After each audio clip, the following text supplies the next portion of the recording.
Hello friends कोशिश करना video को आखिरी तक देखो, तभी वो समझ में आएगा जो मैं बताना चाहता हूँ। तो आइए देखते हैं फ्रेंड्स क्या है इस क्वेश्चन में। फ्रेंड्स हमें एक सर्कुलर बॉडी दे रखी है जो कि एक रफ सरफेस पे रखी हुई है ना, जो कि एक रफ सरफेस पे रखी हुई है। और इस बॉडी के सेंटर से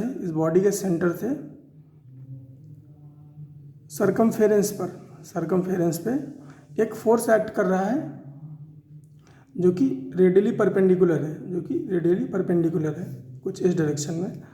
इसको हमने F1 बोल दिया। और फ्रेंड्स नीचे की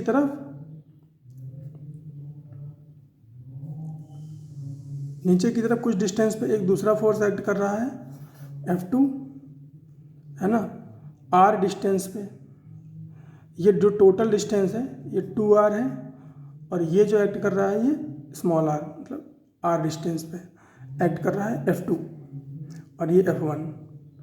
तो फ्रेंड्स हमसे बोला है कि find the ratio of F1 and F2 such that there is no need of friction for rolling without slipping.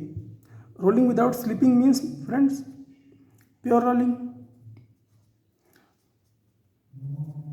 Rolling without slipping means pure rolling. और प्योर रोलिंग में भी ऐसा मत समझिएगा कि केवल रोल ही कर रहा है, मतलब वो घूम भी रहा है और चल भी रहा है, लेकिन जो पॉइंट ऑफ कांटेक्ट है बॉडी और सरफेस का वो रेस्ट में है। प्योर रोलिंग में यही होता है। क्या होता है? A equal to R alpha, V equal to R omega. इस पॉइंट की वेलोसिटी V क्या होती है? 0 होती है। इस पॉइंट की वेलोसिटी V क्या होती है? 2V होती है। इसकी √2V होती है, इसकी -√2V होती है।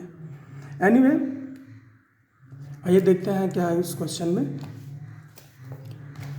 तो फ्रेंड्स हमें दे रखा है कि दो फोर्स हैं, एक सेंटर से 2R डिस्टेंस ऊपर F1 एक्ट कर रहा है और एक R डिस्टेंस नीचे F2 एक्ट कर रहा है। और हमसे बोला है कि प्योर रोलिंग के केस में F1 और F2 का वो हमें रेशियो बताना है जब एक्टिंग फ्रिक्शन जो है वो क्या हो? 0। तो हम फ्रिक्शन को 0 एज्यूम कर लेते हैं, और A equal to R alpha को यूज़ कर लेते हैं। A equal to R alpha use कर लेंगे तो हमें F1 और F2 का रिलेशन मिल जाएगा। तो फ्रेंड्स पहली इक्वेशन कैसे बनेगी? पहली इक्वेशन बनेगी न्यूटन्स लॉ ऑफ मोशन से। मान लेते हैं कि जो सेंटर है इसका, जो इस सर्कुलर बॉडी का जो सेंटर है उसका लीनियर एक्सेलरेशन कैसा है? कितना है? A है। और जो एंगुलर एक्सेलरेशन है वो कितना है? अल्फा है। तो फ्रेंड्स ये लीनियर एक्सेलरेशन और फोर्सेस के बीच में क्या रिलेशन होगा? F1 प्लस F2, दोनों ही फॉरवर्ड डायरेक्शन में। F1 plus F2 equal to mass into acceleration, F is equal to ma, Newton's second law of motion. इसने हमें दे दिया इक्वेशन 1। अब दूसरी इक्वेशन कैसे निकालें? तो फ्रेंड्स रोटेशनल मोशन में हमें tau is equal to I alpha जो है अप्लाई करना होता है। तो टाउ क्या होगा? इस F1 की वजह से टॉर्क कैसा मिलेगा? तो फ्रेंड्स F1 जो है अपवर्ड डायरेक्शन में है, तो इसको किस डायरेक्शन में? अपवर्ड और फॉरवर्ड है, ऊपर है और आगे की तरफ है। तो इसको किस डायरेक्शन में घुमाने की कोशिश करेगा? क्लॉकवाइज डायरेक्शन में घुमाने की कोशिश करेगा। उसको हमने पॉजिटिव ले लिया तो क्या हमने लिखा? F1 इंटू रेडियल डिस्टेंस कितनी? 2R प्लस F2 की वजह से टॉर्क कितना? फ्रेंड्स ये डाउनवर्ड है और तो नीचे है, और सेंटर से नीचे है और आगे की तरफ है। तो एक किस डायरेक्शन में घुमाने की कोशिश करेगा? ये घुमाने की कोशिश करेगा एंटी क्लॉकवाइज डायरेक्शन में। तो हमने क्लॉकवाइज को पॉजिटिव ले रखा है और ये एंटी क्लॉकवाइज में है, तो इसकी वजह से टॉर्क कैसा आएगा? नेगेटिव। तो हमने माइनस ले लिया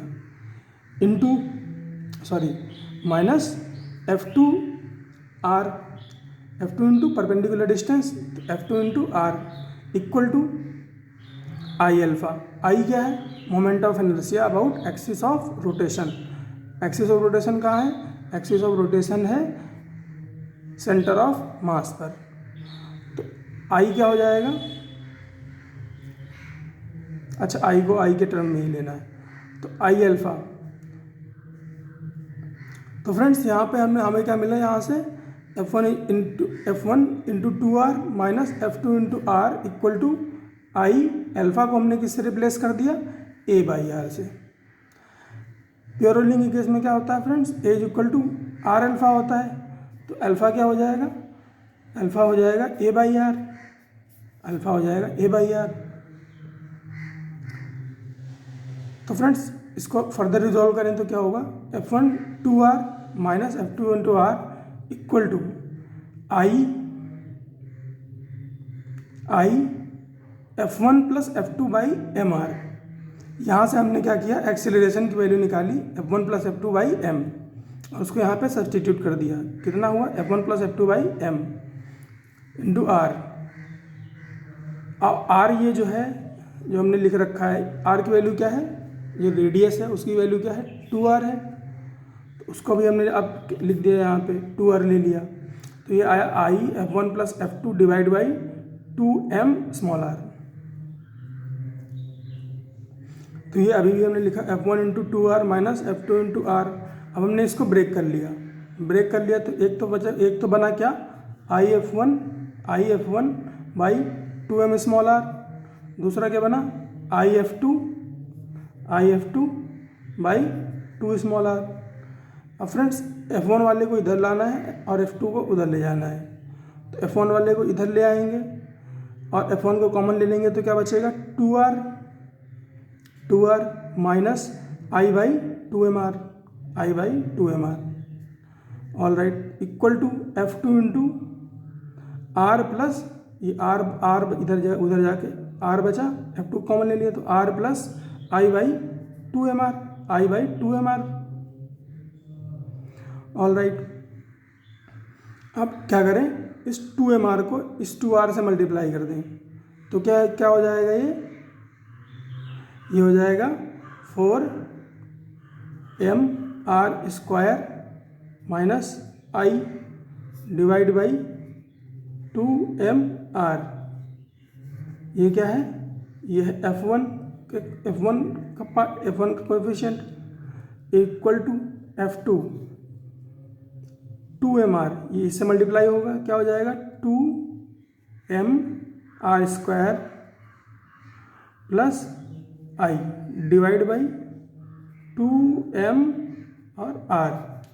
अब ये 2mr और ये 2mr कैंसिल आउट हो गया, तो क्या बचा F1 F2 को इधर ले आओ